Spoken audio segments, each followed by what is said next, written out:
Good morning all of you. स्वागत है आपका आपके अपने चैनल श्रीजी स्टडी पॉइंट में। और आज का जो टॉपिक है राजपूत काल, उत्तर भारत में राजपूत काल। और इस पॉइंट हमने किससे कवर किया है? लुसेंट जीके से। तो चलिए स्टार्ट करते हैं आज के सेशन को। पूर्व मध्य भारतीय इतिहास में 750 ईस्वी से 1200 ईस्वी तक का समय मुख्य माना जाता है। क्या माना जाता है? राजपूत काल। और संस्कृत में राजपूत को राजपुत्र कहा गया है। जो राजपूत की उत्पत्ति है उसके बारे में कई मत हैं कि कोई कहता है कि इनकी उत्पत्ति अग्निकुंड से हुई है, कोई कहता है ये विदेशी थे, कोई कहता है कि ये ब्राह्मणों के सिद्धांत से उनकी उत्पत्ति हुई है, और कोई कहता है कि ये प्राचीन क्षत्रियों के वंशज थे। और 1712 ईस्वी में सिंध पर अरबों का आक्रमण के समय वहाँ का शासक कौन था? तो वहाँ का शासक उस समय दाहिर था। तो कहा जाता है कि 1712 ईस्वी में इराक के शासक अल हजाज के भतीजे और दामाद मोहम्मद बिन कासिम ने सर्वप्रथम सिंध पर आक्रमण कर वहां के शासक दाहिर को पराजित कर सिंध पर सत्ता स्थापित की। इस अभियान का तत्कालिक कारण खलीफा के समुद्री जहाज को सिंध क्षेत्र में समुद्री डाकुओं द्वारा क्षति पहुंचाना था। और नेक्स्ट पॉइंट है कि मुस्लिमों ने सिंध से आगे बढ़ने की कोशिश की, लेकिन प्रतिहार शासक नागभट्ट प्रथम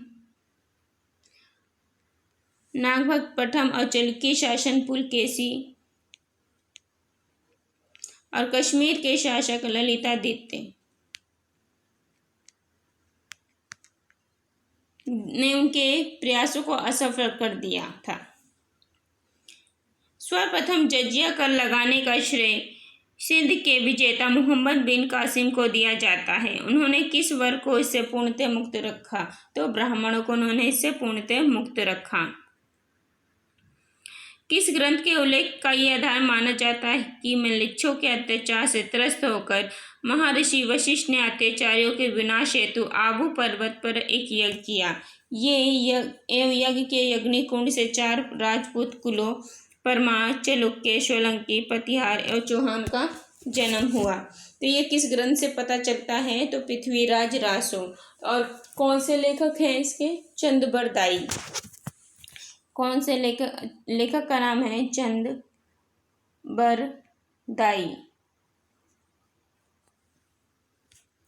ये पृथ्वीराज रासो है। अगर पृथ्वीराज विजय की बात आती है, पृथ्वीराज विजय, तो वो लिखी है जयानंद ने।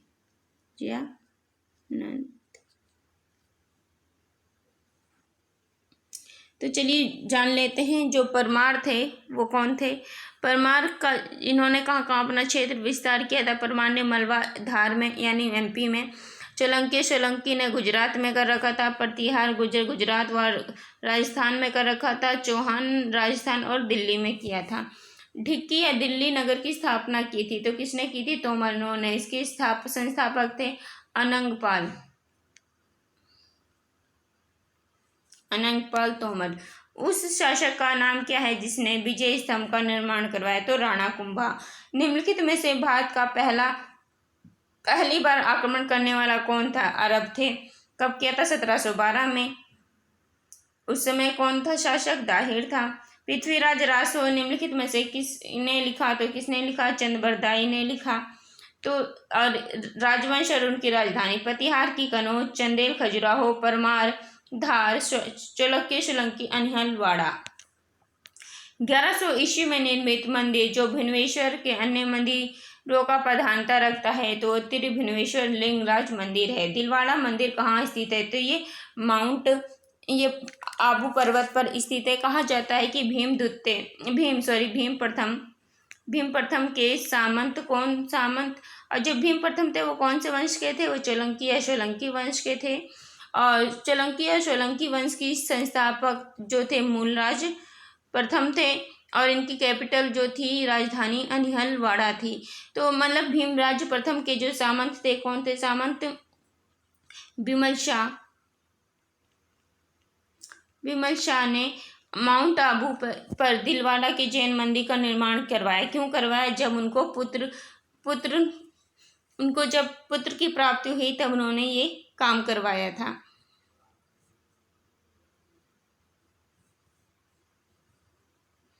खजुराहो स्थित मंदिर का निर्माण किसने करवाया था? तो इसका निर्माण करवाया था चंदेल राजपूतों ने।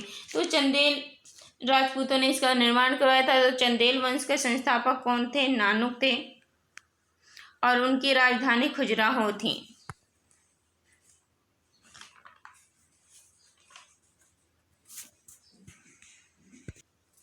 बुंदेलखंड के चंदेल पहले गुर्जर प्रतिहार के सामंत थे और उसके बाद उन्होंने बुंदेलखंड के चंदेल वंश की स्थापना 9वीं सदी में नानुक द्वारा किया गया एवं खजुराहो को अपनी राजधानी बनाया। यशोवर्मन एवं धंगदेव, यशोवर्मन और धंगदेव ने 925 से 1003 तक शासन किया और प्रतिहार साम्राज्य को कलिंजर छीनकर साम्राज्य का विस्तार किया। धंगदेव को चंदेलों की वास्तविक स्वाधीनता का जन्मदाता माना जाता है। इसने महाराजा धीराजा की उपाधि धारण की। इसके समय में खजुराहो के विख्यात मंदिर कला का निर्माण हुआ। इस वंश का प्रतापी शासक विद्याधर था जिसने 1119 से 1129 तक का शासन किया। इसने कनौज के प्रतिहार शासक राजपाल को महमूद के विरुद्ध पीठ दिखाने पर दंडित किया, यानी कि उसकी हत्या कर दी। चंदेल वंश का अंतिम शासक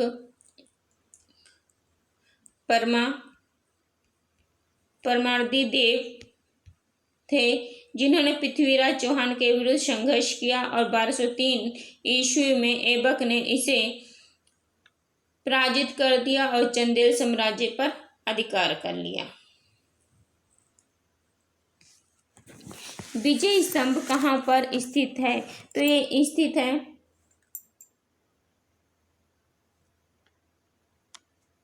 चित्तौड़गढ़। लिंगराज मंदिर की नींव डाली थी, किसने डाली थी? ययाति केसरी ने। सोमनाथ के मंदिर पर 1025 ईस्वी में महमूद गजनवी के आक्रमण के समय वहां का शासक कौन था? तो भीमदेव प्रथम थे वहां के शासक और मोहम्मद गौरी के समय भीमदेव द्वितीय थे। लेकिन जब सोमनाथ के मंदिर पर आक्रमण हुआ था तो भीमदेव उसमें हार गए थे, लेकिन जब मोहम्मद गौरी ने आक्रमण किया तो भीमदेव द्वितीय उसमें जीत गया था। मोहम्मद गौरी की हार हुई थी। हिंदू विधि एक पुस्तक मिताक्षर किसने लिखी? तो ये लिखी है विज्ञानेश्वर ने। ब्लैक पगोडा है कोकाण में। राजवंश और राजधानी चौहान या चौहान की अजमेर, गढ़वाल, राठौर, कनौज, गुलेती, सिसोदिया, चित्तौड़, कलचुरिया, त्रिपुरी। राजस्थान के इतिहास का प्रणेता किसे कहा जाता है? तो कर्नल टोंड यानी कर्नल जेम्स टोंड को कहा जाता है। ये मानते थे ये जो राजपूत हैं इनकी उत्पत्ति कहाँ से हुई है? सिसोदिया जनजाति से आई है, सिसोदिया जाति से। और ये राजपूत को क्या मानते थे? विदेशी जाति। चौहान राजवंश और राज्य क्षेत्र। चौहान की दिल्ली व अजमेर, प्रतिहार, कनौज, परमार, मलवा, चालुक्य, सोलंकी, कठियावाड़। राजवंश और राज्य क्षेत्र चंदेल की जेजका, भीती और बुंदेलखंड, कलचुरिया, चेदी, गढ़वाल, राठौर, कनौज, गुलेती, मेवाड़। कौन सा सही नहीं है? तो राजवंश और संस्थापक चंदेल का नानुक चंदेल सही है, कलचुरिया कोरकल प्रथम सही है, गढ़वाल चंद्रदेव सही है, राष्ट्रकूट विजयालय ये गलत है। हरिकेली नाटक का रचयिता है, कौन है रचयिता हरिकेली नाटक के? तो चौहान शासक विग्रह राज फोर्थ विशाल देव। किस नाटक के कुछ अंश 2.5 दिन का झोपड़ा मस्जिद की दीवारों पर अंकित है? हरिकेली। रानी पद्मिनी का नाम अलाउद्दीन खिलजी की चित्तौड़ विजय से जोड़ा जाता है, उसके पति का क्या नाम था? राणा रतन सिंह। विक्रमशिला केंद्र के संस्थापक कौन थे? तो इसके संस्थापक थे धर्मपाल। चलिए पाल वंश के बारे में जान लेते हैं। हर्ष के समय बंगाल में शशांक नामक राजा शासन करता था, जिसकी मृत्यु के बाद बंगाल में अव्यवस्था उत्पन्न हो गई। इसी कारण 1750 ईस्वी में वहां के सामंतों ने गोपाल नामक व्यक्ति को शासन करने के लिए चुना। इसी ने पाल वंश की स्थापना की। तो गोपाल ने किसकी की? पाल वंश की स्थापना की। और इसका शासनकाल 1750 से 1770 तक रहा। इसने बिहार शरीफ के निकट ओदनपुरी में एक बौद्ध विहार की स्थापना की। उसके बाद नंबर आता है धर्मपाल का। धर्मपाल ने क्या किया? इनका शासनकाल 1770 से 810 ईस्वी तक रहा। इसने पाल वंश की शक्ति में वृद्धि की और कनौज के त्रिपक्षीय संघर्ष में महत्वपूर्ण भूमिका अदा की। इसने भगलपुर के निकट विक्रमशिला विश्वविद्यालय और सोमपुरी विश्वविद्यालय की स्थापना की। तो किसने? विक्रमशिला तो है ही, और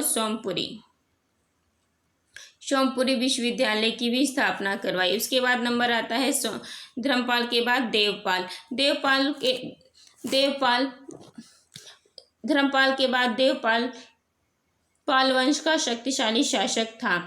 इसके शासनकाल में साम्राज्य चरमोत्कर्ष पर पहुंच गया। सुवर्णद्वीप के शैलेंद्र वंशी शासक बालपुत्र देव ने इसकी अनुमति से नालंदा में एक विहार बनवाया। देवपाल के पश्चात पाल वंश गर्त में चला गया और प्रतिहार राजा भोज ने पूर्वी विस्तार किया। भोज के बाद उसका पुत्र महेंद्र पाल था।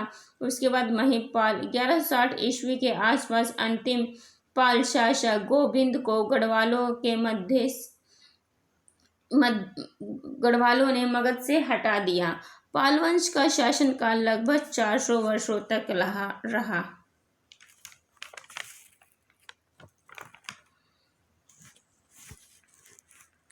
निम्नलिखित में से किस मंदिर में भारी भरकम नंदी की मूर्ति है, जिसे भारत की विशालतम नंदी मूर्ति माना जाता है? तो यह है कंदरिया महादेव मंदिर। निम्नलिखित में से किसे एक नए संवत चलाने का यश प्राप्त होता है? तो वो प्राप्त होता है लक्ष्मण सेन को। तो चलिए सेन वंश के बारे में जान लेते हैं। पाल वंश के स्थान पर बंगाल में सेन वंश का उदय हुआ। सेन वंश का संस्थापक सामंत सेन था। कौन था? सामंत सेन था, जिसने बंगाल का राजनीतिक एकीकरण किया।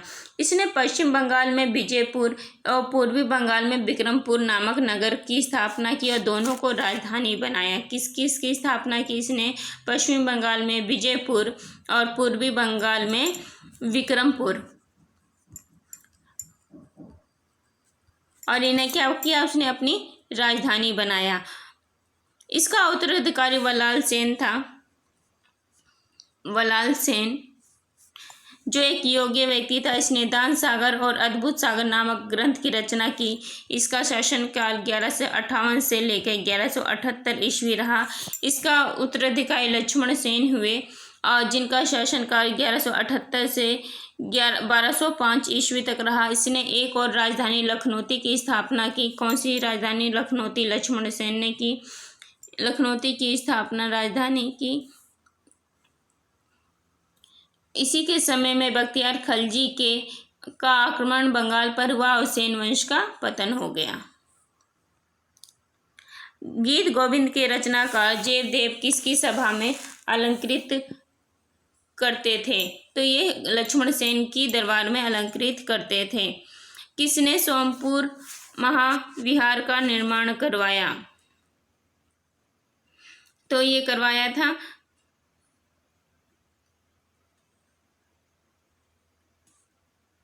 धर्मपाल ने। किसने? धर्मपाल ने। भुवनेश्वर पर पुरी के मंदिर किस शैली से निर्मित है? तो ये नागर शैली से निर्मित है।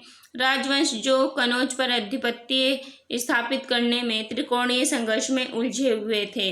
तो पाल, प्रतिहार और राष्ट्रकूट, यानी कि ऑप्शन सी। भारत में प्रथम आक्रमणकारी था। कौन था? मोहम्मद बिन कासिम। जगन्नाथ मंदिर किस राज्य में स्थित है? तो ये उड़ीसा राज्य में स्थित है। पुरी में स्थित कोणार्क के विशाल सूर्य देव मंदिर के निर्माता कौन थे? तो नरसिंह प्रथम थे। अजय पाल संस्थापक थे, तो ये संस्थापक थे अजमेर के। और ये शकुमारी के चौहान थे। तो चौहान वंश के बारे में जानते हैं। चौहान वंश की अनेक शाखाएं थी। इसमें 7वीं शताब्दी में वसुदेव द्वारा स्थापित शकुवारी के चौहान प्रमुख थे। तो चौहान वंश की स्थापना किसने की थी? वसुदेव ने। इस वंश के प्रारंभिक राजा गुर्जर प्रतिहार के सामंत के रूप में कार्य करते थे। 10वीं सदी के आरंभ में वाक्यपति राज प्रथम ने प्रतिहारों से अपने को स्वतंत्र करवा लिया। इसके उत्तराधिकारी एवं पुत्र सिद्धराज ने राज्य का विस्तार कर महाराजाधिराजा की पदवी धारण की। इस वंश का शासक अजयराज ने अजमेर नगर की स्थापना की और यहाँ पर सुंदर महल और मंदिरों का निर्माण करवाया। इस वंश का अंतिम राजा पृथ्वीराज द्वितीय था। इसका शासनकाल 1179 से 1192 तक रहा। इसने बुंदेलखंड के चंदेल शासक परमादिदेव को परास्त किया। इस युद्ध में 2 चंदेल वीर योद्धा अल्लाह और उदल भी मारे गए। कौन से? आल्हा और उद्दल भी मारे गए। 1191 ईस्वी में तराइन के प्रथम युद्ध में मोहम्मद गोरी को पराजित किया, लेकिन 1192 ईस्वी में तराइन के द्वितीय युद्ध में गोरी को पराजित हो गया और बंदी बना लिया गया और मार डाला गया। इसी तराइन के द्वितीय युद्ध के बाद गोरी ने मुस्लिम साम्राज्य की नींव रखी और अपने विश्वसनीय गुलाम कुतुबुद्दीन ऐबक को यहाँ के शासन के लिए नियुक्त किया। निम्नलिखित में कौन कविराज के नाम से विख्यात है? तो भोज परमार जो है वो कविराज के नाम से विख्यात है। तो चलिए परमार के बारे में जान लेते हैं। परमार वंश के राजा राष्ट्रकूटों के सामंत थे। 1812 ईस्वी में गोविंद तृतीय नामक राष्ट्रकूटी शासक ने मलवा विजय पर अपने प्रतिनिधि के रूप में उपेंद्र नामक व्यक्ति को शासन करने के लिए नियुक्त किया। तो मतलब परमार वंश का संस्थापक कौन था? उपेंद्र।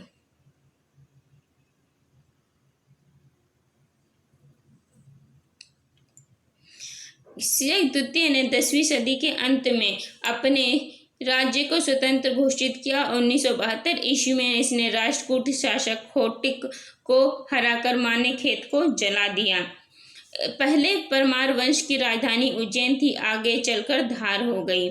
इस वंश का प्रतापी राजा भोज थे और इसी ने उज्जैन से राजधानी धार बनाई। बिहार में पश्चिम भाग पर परमारों के अधिकार के कारण आरा और उसके आसपास के क्षेत्र को भोजपुर कहा जाता है। ये स्वयं कवि थे। इन्होंने सरस्वती कंठमरण सूत्रधार ग्रंथ की रचना की। धार से कुछ दूर भोजपुर नामक नगर बसाया और एक तालाब भोजपुर सागर का बनवाया। और 1305 ईस्वी में अलाउद्दीन के सेना नायकों ने मलबा पर आक्रमण कर इस वंश का अंत कर दिया। अब आता है भोज परमार द्वारा रचित पुस्तक। तो उन्होंने सम्रागण सुधार की भी रचना की, सरस्वती कंठभरण की भी रचना की और योग सूत्रवृत्ति की भी रचना की और आयुर्वेद स्वरच्य की भी रचना की। यानी कि ऑप्शन 4 जो है वो राइट आंसर है। अब सम्रागण सूत्रधार का विषय क्या था? तो स्थापत्य शास्त्र था। उसकी मृत्यु ने धारा नगरी, विद्या और विद्वान तीनों ही निराश्रित हो गए। अधधारा, निराधारा, निरालंबा, सरस्वती पंडिता, खंडिता सर्वो भोज राजे दिग्वते। ये युक्ति किस शासक के संबंध में है? तो ये है भोज परमार। किस शासक के राज दरबार में जैन आचार्य हेमचंद्र को संरक्षण मिला? जयसिंह, सिद्धराज और कुमारपाल, यानी ए और बी दोनों में। वह प्रथम भारतीय शासक कौन जिसने तुर्क आक्रांताओं मोहम्मद गोरी का सामना हुआ और जिससे मोहम्मद गोरी परास्त हो गया?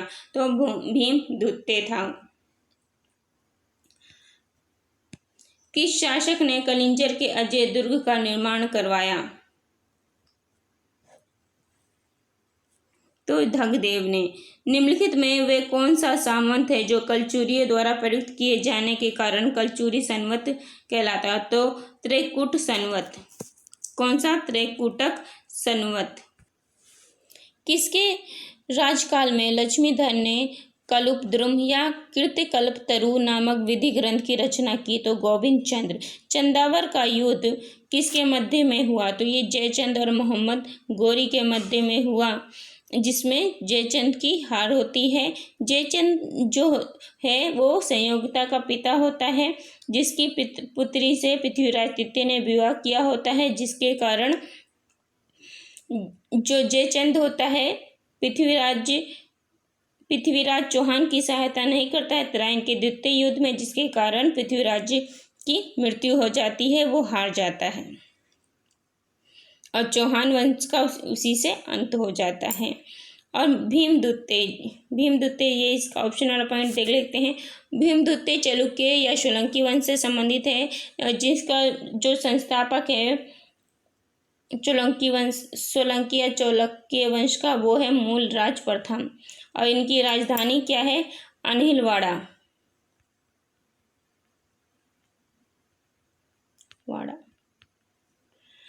और पहले भीम प्रथम के समय गजनवी ने सोमनाथ मंदिर पर आक्रमण किया था। किसके समय में? भीम प्रथम के समय में। लेकिन और उस समय क्या भीम प्रथम की हार हुई थी? जब गजनवी ने आक्रमण किया था तो भीम प्रथम की हार हुई। जय सिंह के दरबार में जैन आचार्य हेमचंद्र रहते थे। और भीमदूते के समय 1178 में गौरी ने जब आक्रमण किया मोहम्मद गौरी ने, तो वो हार गया, क्योंकि भीम जो द्वितीय था वो भीम प्रथम से ज़्यादा शक्तिशाली था।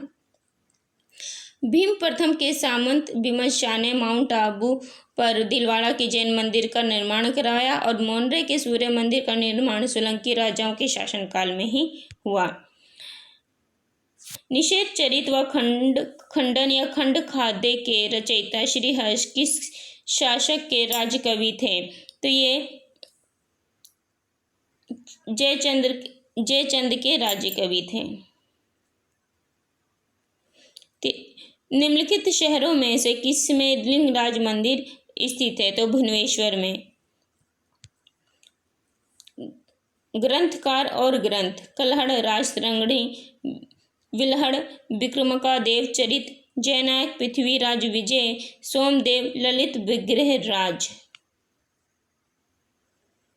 किस पर स्वामित्व के लिए पाल, प्रतिहार व राष्ट्रकूट के बीच त्रिपक्षीय संघर्ष हुआ? कनौज के लिए। त्रिपक्षीय संघर्ष की पहल किसने की? वत्सराज। ये वत्सराज कहाँ थे? किस कुल के थे ये? मतलब गुर्जर प्रतिहार वंशज के थे, गुर्जर प्रतिहार, और जिनका क्षेत्र था कहाँ से? गुजरात और दक्षिण राजस्थान में। और गुर्जर प्रतिहार के बारे में कुछ पॉइंट जान लेते हैं। जो इसके जो गुर्जर प्रतिहार वंश का जो स्थापना प्रतिहार वंश की स्थापना हरिश्चंद्र द्वारा हुई, लेकिन इसका वास्तविक संस्थापक नागभट्ट प्रथम को माना जाता है। किसे? नागभट्ट प्रथम को माना जाता है। ये कहा जाता है कि जो ये गुर्जर प्रतिहार है, इनकी ही उत्पत्ति अग्निकुल या अग्निकुंड से हुई थी। इसने जो नागभट्ट था ये वास्तविक संस्थापक था। इसने विभाजित प्रतिहार शक्ति को एकजुट किया। इसका शासनकाल 1730 से 1756 ईस्वी तक रहा। इसी ने मुस्लिमों को सिंध से आगे बढ़ने से रोका। उसके बाद आता है वत्सराज, और ये प्रतिहार वंश का दूसरा प्रतिभाशाली राजा था। इसने त्रिपक्षीय संघर्ष में धर्मपाल को हराया। नागभट्ट द्वितीय, इसका शासनकाल 805 से 833 ईस्वी तक रहा। इसने कनौज से चक्रयुद्ध को हटाकर कनौज को अपनी राजधानी बनाया। मिहिर भोज या भोज प्रथम इस वंश का सर्वश्रेष्ठ शासक था, जिसने आदिवराह की उपाधि धारण की और प्रतिहार साम्राज्य को शिखर पर पहुंचा दिया। इसके बाद महेंद्रपाल प्रथम शासक हुआ। इसके दरबार में राजशेखर नामक विद्वान रहता था। किसके दरबार में? महेंद्रपाल प्रथम के दरबार में, जिसने काव्य मीमांसा और कपूर मंजरी बाल रामायण ग्रंथ की रचना की। किसने की?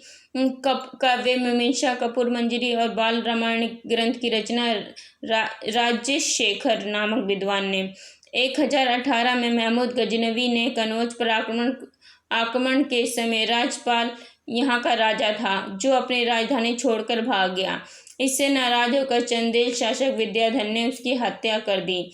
1190 ईस्वी में कनौज पर गढ़वालों का नियंत्रण स्थापित हो गया था। त्रिपक्षीय संघर्ष की पहल किसने की? धर्मपाल ने की। वत्सराज ने की। त्रिपक्षीय संघर्ष का आरंभ किस सदी में हुआ? तो इसका आरंभ हुआ था 8वीं सदी में। त्रिपक्षीय संघर्ष का आरंभ और अंत किस राजवंश ने किया? तो पाल राजवंश ने किया। त्रिपक्षीय संघर्ष में भाग लेकर उत्तर भारत की राजनीति में हस्तक्षेप करने वाली और दक्षिण से उत्तर पर आक्रमण करने वाली दक्षिण की प्रथम शक्ति कौन थी? तो वो थी राष्ट्रकूट शक्ति। तो राष्ट्रकूटों के बारे में जान लेते हैं हम। तो राष्ट्रकूटों का उत्थान चालुक्य राज्य के स्थान पर हुआ। उसके अंत में भी चालुक्य की एक शाखा कल्याणी के चालुक्य द्वारा हुआ। दक्षिण भारत के राज्य द्वारा उत्तर भारत के राज्यों पर आक्रमण करने वाला या उत्तर भारत के राजनीति में हस्तक्षेप करने वाला पहला जो राजवंश था वो राष्ट्रकूट राजवंशी था।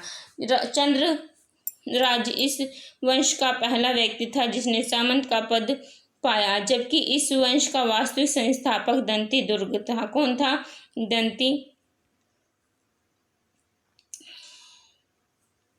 दंती दुर्ग।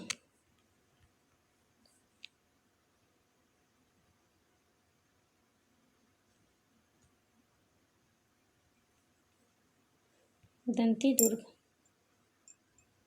था, जिसका शासनकाल 1735 से 1755 ईस्वी तक रहा। दंती दुर्ग ने वातापी के चालुक्य वंशी कीर्तिवर्मन को भी परास्त कर राष्ट्रकूटों की स्वतंत्रता की घोषणा की। इसका उत्तराधिकारी इसका चाचा कृष्ण प्रथम बना। इसका शासनकाल कृष्ण प्रथम का शासनकाल जो था वो 1756 से 1773 ईस्वी तक रहा। इसने एलोरा की प्रसिद्ध कैलाश मंदिर का निर्माण करवाया, जो एक ही पत्थर को काट करके बनाया गया था। इस वंश के योग्य उत्तराधिकारी में ध्रुव और गोविंद तृतीय महत्वपूर्ण हैं, जिसने त्रिपक्षीय संघर्ष में राष्ट्रकूटों को सर्वश्रेष्ठ बना दिया।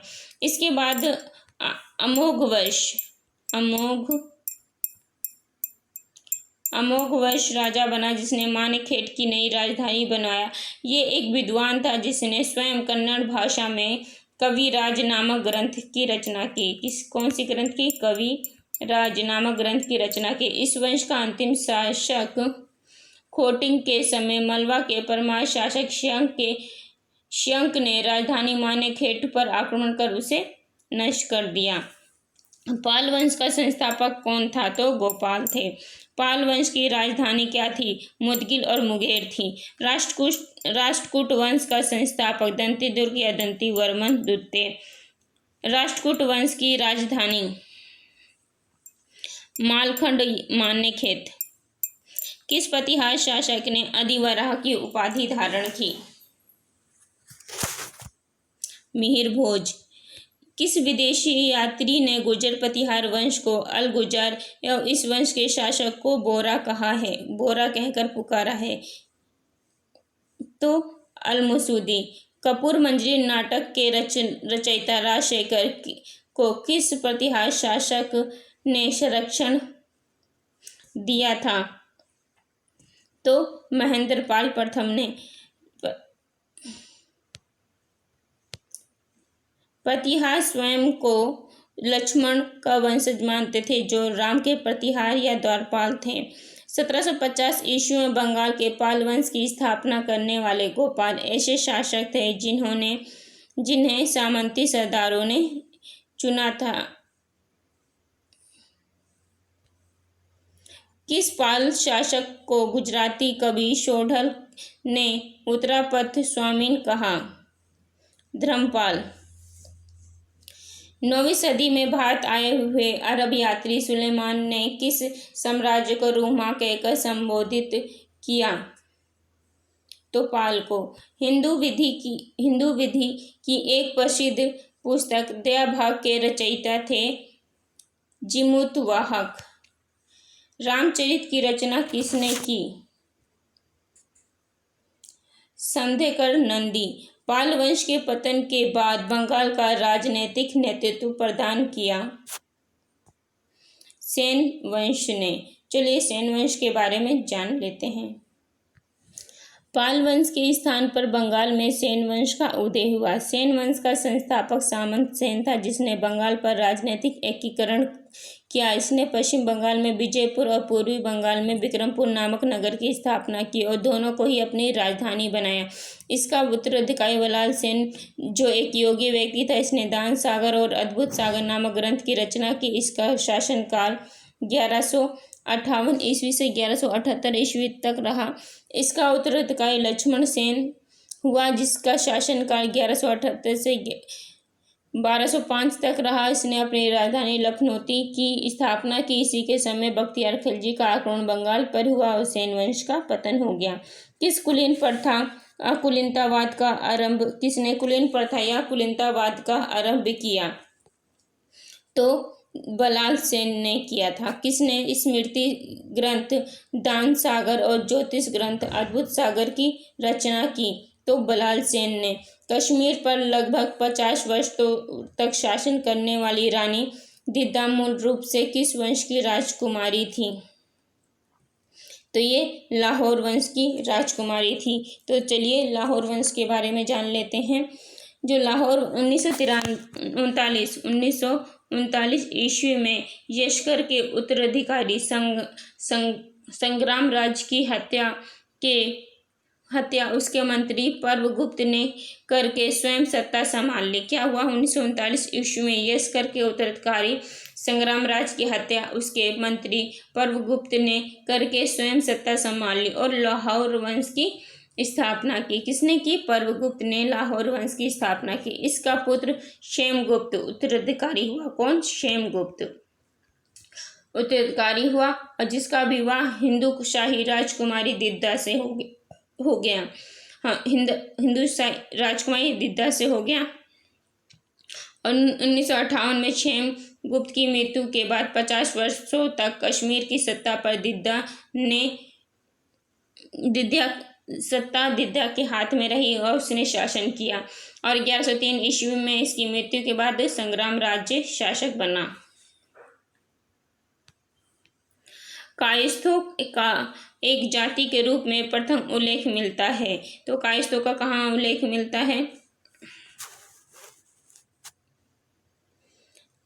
योशमन स्मृति में। तो हिंदू शाही वंश के बारे में थोड़ी सी बात जान लेते हैं। हिंदू शाही वंश जो है वो कबूल घाटी तथा गांधर क्षेत्र के लखतुर्मन के नेतृत्व में स्थापित तुर्क शाही वंश को उसके एक ब्राह्मण मंत्री कल्लर ने प्रभावहीन कर 9वीं सदी के उत्तरार्ध में हिंदू शाही वंश की स्थापना की। इस वंश के शासक भीम ने अपनी पुत्री को शाही लाहौर वंश के क्षेमगुप्त से की, जिससे दिद्दा का जन्म हुआ, जो कश्मीर की प्रसिद्ध शासिका बनी। जब याकूब द्वारा काबुल पर अधिकार कर लिया गया तो इसने हिंद को अपनी राजधानी बनाया। जयपाल इस वंश का पराक्रमी राजा था, जिसने महमूद के आक्रमण का वीरता के साथ सामना किया, लेकिन महमूद गजनबी से पराजय को सहन न कर सका और आत्मदहन कर लिया। जयपाल का उत्तराधिकारी आनंदपाल हुआ। इस समय भी महमूद का आक्रमण जारी रहा। हिंदू शाही वंश ने सबसे ज्यादा महमूद के आक्रमण का सामना किया और 1026 ईस्वी में लगभग इस वंश का अंत हो गया। हिंदू शाही वंश का जो दिद्दा थी वो हिंदू शाही वंश से ही थी और उसकी शादी के बाद वो लाहौर वंश से हो गई थी। निम्नलिखित निर्माण और शैली। तो नाग शैली है उत्तर भारत में हिमालय से लेकर विंध्य तक, बेसन शैली विंध्य से कृष्णा तक, द्रविड़ शैली कृष्णा से लेकर कन्याकुमारी तक। हिंदुओं में ये दृढ़ विश्वास है कि अन्य कोई देश उनके जैसा नहीं, श्रेष्ठ नहीं, कोई राजा उनके राजा के समान नहीं, उनके शस्त्रों के समान कोई शस्त्र नहीं। यह युक्ति किसकी है? अल बरूनी। मंदिर और निर्माता तो लिंगराज मंदिर भुवनेश्वर, केशरी नरेश, जगन्नाथपुरी, जगन्नाथ मंदिर पुरी, अनंत वर्मा चोंडगंग, पूर्वी गंग नरेश, सूर्य मंदिर कोकाण, नरसिंह देव, पूर्वी गंग नरेश, गुर्जर प्रतिहार के उज्जैनी शाखा का संप्रदाय, उज्जैनी शाखा का संस्थापक कौन था? तो नागभट्ट प्रथम। खजुराहो के मंदिर का संबंध किससे है? तो शैव संप्रदाय, वैष्णव समुदाय, जैन संप्रदाय यानी तीनों से है। जैन वास्तुकला का प्राचीनतम उदाहरण कहाँ मिलता है? तो जैन वास्तुकला का प्राचीनतम उदाहरण मिलता है दिलवाड़ा। औदनपुरी विश्वविद्यालय बिहार शरीफ नालंदा जिला का मुख्यालय, बिहार का संस्थापक था कौन था? गोपाल। मढोरे का सूर्य मंदिर किस राज्य में स्थित है? गुजरात। कल्हड़ कीर्ति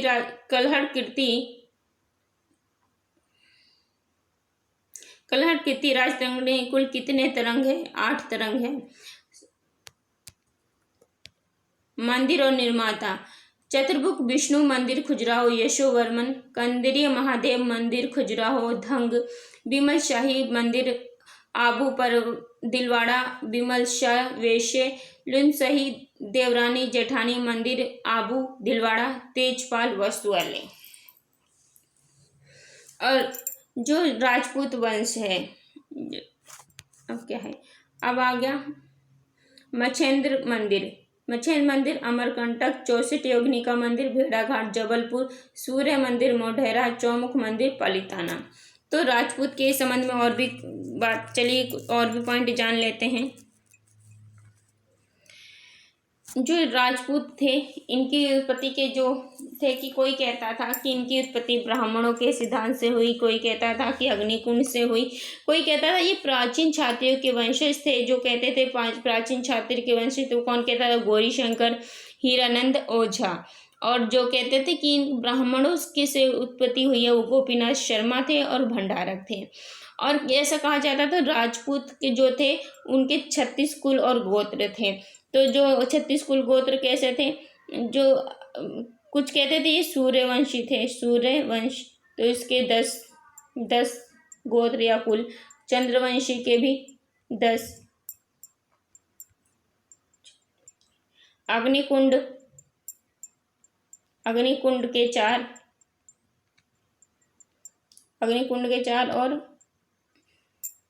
और ऋषिवंश 12।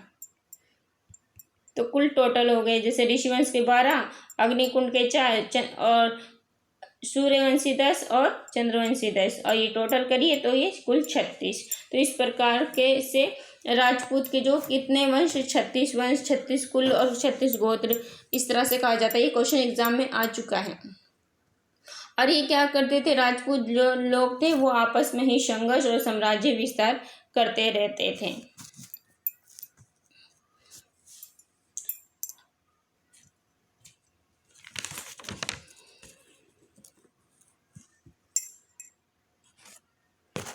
चलिए आज के लिए इतना ही। Thanks for watching.